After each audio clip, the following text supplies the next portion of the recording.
ನಮಸ್ಕಾರ ಸ್ನೇಹಿತರೆ, ನನ್ನ ಇನ್ಸ್ಟಾಗ್ರಾಮ್ ಪೇಜ್ಗೂ ಮತ್ತು ಯೂಟ್ಯೂಬ್ ಚಾನಲ್ಗೂ ಸುಸ್ವಾಗತ. ನಾನಿವತ್ತು ನಿಮಗೆ ತಿಳಿಸಿಕೊಡ್ತಕ್ಕಂಥದ್ದು ಏನು ಅಂತಂದರೆ, ಬಹಳ ಪುರಾತನವಾದ ದೇವಸ್ಥಾನ ಲಕ್ಷ್ಮೀನಾರಾಯಣ ಸ್ವಾಮಿ ದೇವಸ್ಥಾನ. ಇದು ಎಲ್ಲಿ ಬರುತ್ತೆ ಅಂತಂದರೆ, ಆಂಧ್ರ ಪ್ರದೇಶದ ಅನಂತಪುರಂ ಜಿಲ್ಲೆಯಲ್ಲಿ ಬುಕ್ಕರಾಯ ಸಮುದ್ರಂ ಗ್ರಾಮದಲ್ಲಿ ಈ ದೇವಸ್ಥಾನ ಇದೆ.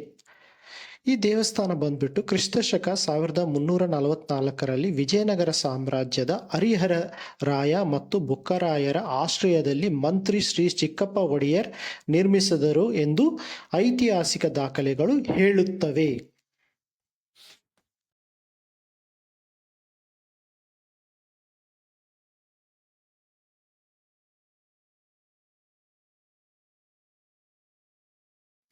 ಪ್ರಧಾನ ದೇವತೆ ಶ್ರೀಮನ್ನಾರಾಯಣನು ಗರುಡನಿಗೆ ಸಂಬಂಧಿಸಿದ ಪಾಣಿವತ್ತಂ ಪೀಠದ ಮೇಲೆ ಕುಳಿತಿರುವ ಭಕ್ತರಿಗೆ ದರ್ಶನ ನೀಡುತ್ತಾನೆ.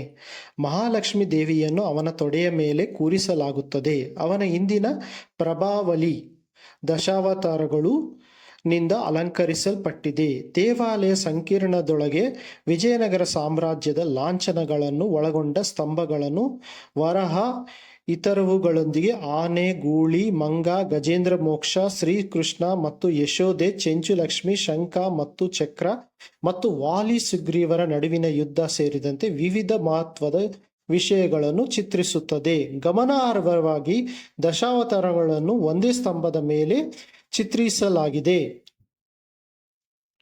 ಪ್ರಾಚೀನ ಗರುಡ ಸ್ತಂಭ ಹೊಂದಿರುವ ಈ ದೇವಾಲಯವು ಉತ್ತರ ಮತ್ತು ದಕ್ಷಿಣ ಪ್ರವೇಶ ದ್ವಾರಗಳನ್ನು ಹೊಂದಿದೆ. ವೈಕುಂಠ ಏಕಾದಶಿಯ ಪವಿತ್ರ ಸಂದರ್ಭದಲ್ಲಿ ಉತ್ತರ ದ್ವಾರದ ಮೂಲಕ ದೇವರನ್ನು ವೀಕ್ಷಿಸುವುದು ಅತ್ಯಂತ ಶುಭವೆಂದು ಪರಿಗಣಿಸಲಾಗಿದೆ. ಉತ್ತರ ಮತ್ತು ದಕ್ಷಿಣ ಎರಡೂ ಪ್ರವೇಶ ದ್ವಾರಗಳನ್ನು ಹೊಂದಿರುವ ಅನಂತಪುರದಲ್ಲಿರುವ ಏಕೈಕ ಪ್ರಾಚೀನ ವಿಷ್ಣು ದೇವಾಲಯ ಇದಾಗಿದೆ. ದೇವಾಲಯದ ಮುಂದೆ ಒಂದು ಕಾಲದಲ್ಲಿ ಕೋಟೆ ಇತ್ತು ಎಂದು ಐತಿಹಾಸಿಕ ದಾಖಲೆಗಳು ಸೂಚಿಸುತ್ತವೆ.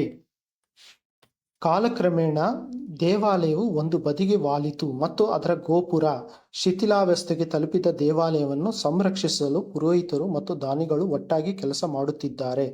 ಅದರ ಸ್ವಚ್ಛತೆ ಮತ್ತು ಧೂಪ, ದೀಪ ಮತ್ತು ನೈವೇದ್ಯ ನಂತಹ ದೈನಂದಿನ ಆಚರಣೆಗಳ ಮುಂದುವರಿಕೆಯನ್ನು ಖಚಿತಪಡಿಸಿಕೊಳ್ಳುತ್ತಿದ್ದಾರೆ.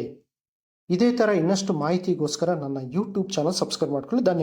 ಧನ್ಯವಾದಗಳು.